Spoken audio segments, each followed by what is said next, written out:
Hi, Mark Schweibens again. So what we're going to look at here is this is an outline that actually came from a meeting.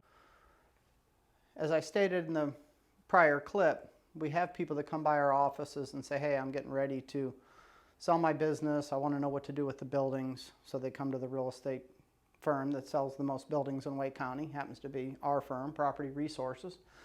So these two fellows came by and they said, you know, we're going to sell the business.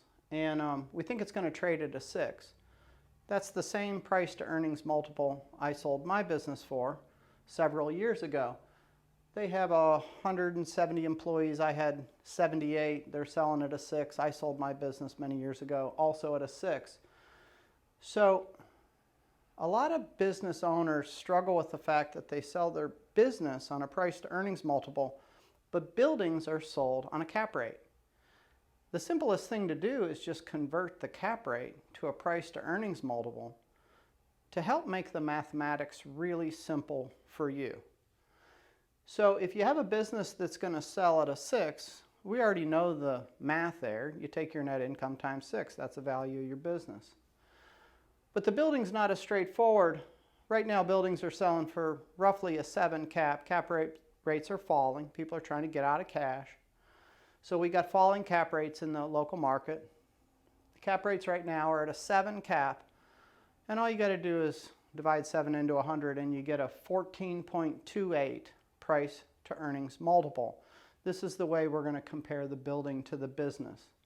This math is really simple. Keep in mind we're talking about a lease that you redraft now in hopes that it'll be at least 6 months old by the time you sell your business, because the buyer of a business doesn't want to look at a brand new lease. So a lot of business owners come to us and say, I don't want to charge my business any more money in rent. That'll hurt my value on sale. Well, that's likely to be a mistake. To avoid that mistake, you really only have to just think of very simple math.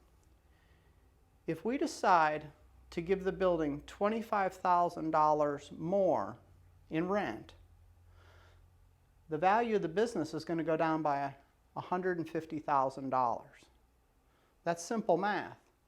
But the value of the building would be going up by $357,000. Your personal balance sheet just went up $207,000. Now we're frequently dealing with different levels of mathematics, but what I'm showing you here is a bit of a constant.